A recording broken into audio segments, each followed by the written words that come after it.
مسلم league نون برطانیہ کی دوبارہ سے تنظیم سازی ہوگی تو آپ پھر سے کسی عہدے کے لیے الیکشن کنٹیسٹ کریں گے؟ یہ تو جماعت پر ہے کہ ابھی تک تو تقریباً 2 سال ہو گئے ہیں اوورسیز کی برانچیں نہیں بنی. ٹھیک ہے. اور جب بنیں گی تو انشاءاللہ کوشش کریں گے. اب فاروق حیدر صاحب صدر نہیں ہیں آپ کی جماعت کے، اب شاہ غلام قادر صاحب ہیں، کیسی ان کے ساتھ تعلق شناسائی ہے؟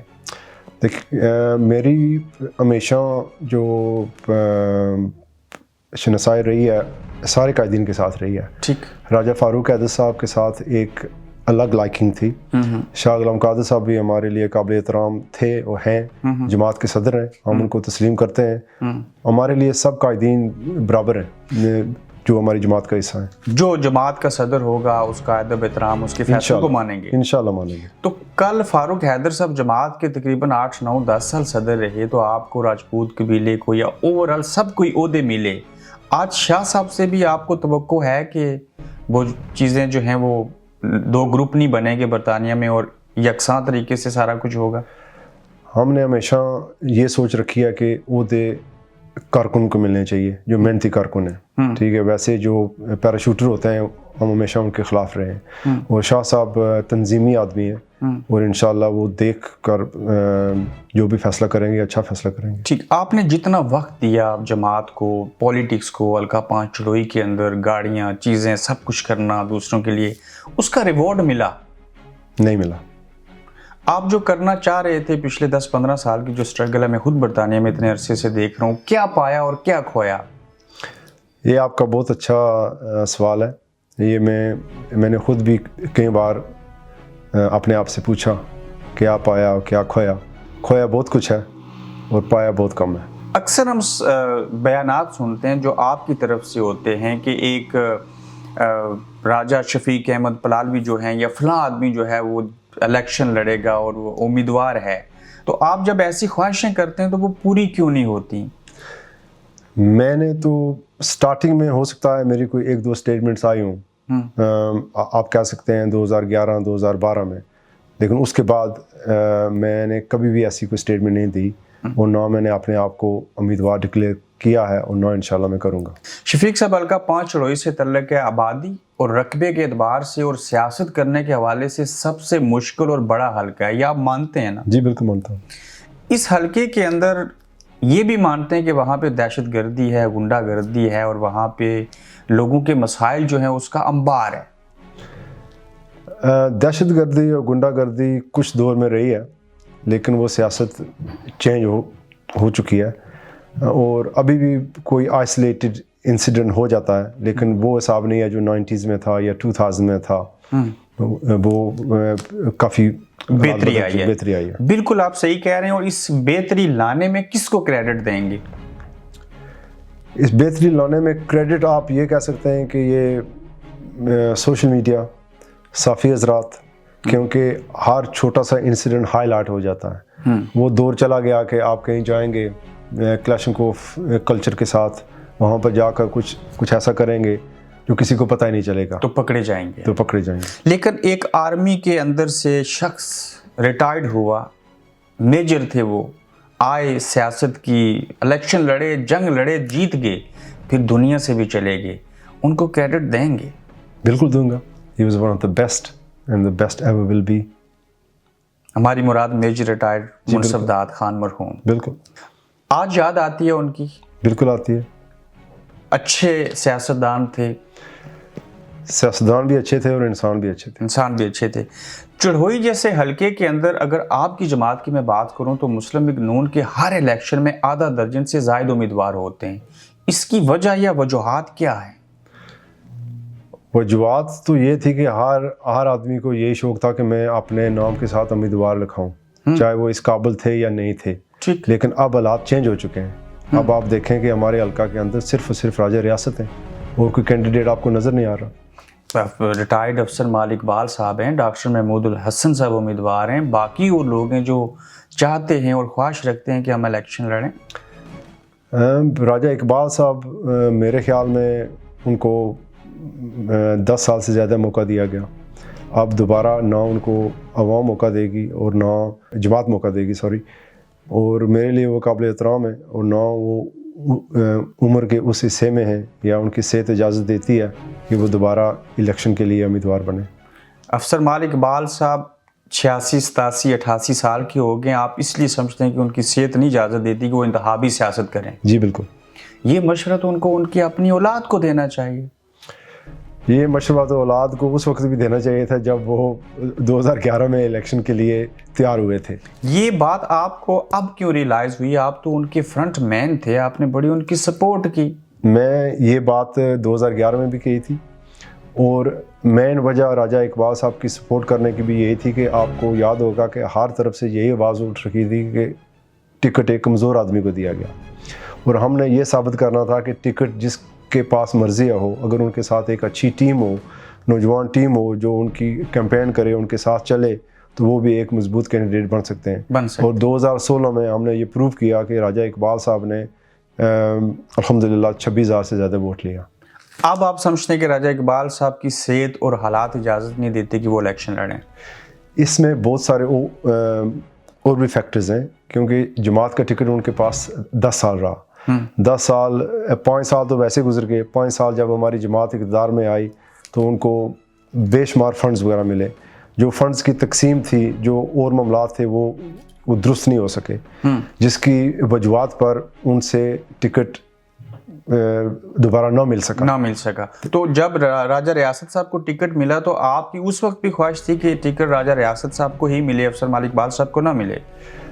2016 میں یہی خواہش تھی، کیونکہ 2011 کے الیکشن میں راجہ اقبال صاحب نے ایک مشکل ترین حالات میں الیکشن لڑا، کیونکہ ہوا کسی اور طرف تھی، لیکن انہوں نے پھر بھی ان کو ٹکٹ دیا گیا، وہ جماعت کے ساتھ وہ چٹان کی طرح کھڑے رہے، اور پورے 5 سال انہوں نے حلقہ میں محنت کی۔ 2016 میں ان کی رائٹ بنتی تھی، لیکن 2016 کے بعد جب اقتدار ان کے پاس آیا، اور وہ تو ہار گئے تھے، آ رہے تھے، لیکن جماعت ہماری تھی، گورنمنٹ ہماری تھی، ان کو فنڈز ملے۔ افسر مالک اقبال صاحب نے فنڈز کی تقسیم صحیح نہیں کی، میرے حساب سے صحیح نہیں کی۔ انہوں نے فنڈز کو تقسیم کیا ہی نہیں ہے، انہوں نے فنڈز کی تقسیم صحیح نہیں کی۔ انہوں نے فنڈز کو تقسیم ضرور کیا، لیکن ان کی تقسیم صحیح نہیں تھی۔ وہ بھی نارمے راجپوت ہیں یقیناً، اور آپ بھی وہی ہیں، اور آپ کے اوپر الزام لگتا رہا کہ آپ نارما کا کھیل کھیلتے ہیں۔ دیکھیے، سب سے پہلے ٹکٹ تھا جو مرحوم حاجی اکرم صاحب کے پاس تھا، وہ تو نارما نہیں تھے، ہم لوگوں نے اسی طرح ان کی سپورٹ کی۔ اس کے بعد میجر صاحب تھے، وہ بھی نارما نہیں تھے، ان کی بھی ہم نے دل و جان سے سپورٹ کی۔ اور جب ٹکٹ راجہ اقبال صاحب کے پاس آیا تو ہم نے بھی ٹکٹ کے بیس پر، ہاں قبیلے کے لیے فخر کی بات ہوتی ہے کہ ٹکٹ آپ کے قبیلے میں آیا ہے، میں سمجھتا ہوں کہ وہ ٹکٹ راجہ اقبال کے پاس نہیں تھا، وہ ٹکٹ ہم سب کے پاس تھا، میرے پاس تھا، اور ہم نے دل و جان سے محنت کی۔ راجہ ریاست صاحب میں اور باقیوں میں فرق کیا ہے؟ یہ اچھے کیسے ہیں اور افسر مالک اقبال صاحب بوڑھے ہو گئے آپ کے بقول؟ راجہ ریاست صاحب اپنے ساتھیوں کا تحفظ کرتے ہیں، راجہ ریاست صاحب پادر انسان ہے۔ راجہ ریاست صاحب اگر کوئی غلطی کر جائیں اس غلطی پر ڈٹ نہیں جاتے، غلطی کا ازالہ کرتے ہیں۔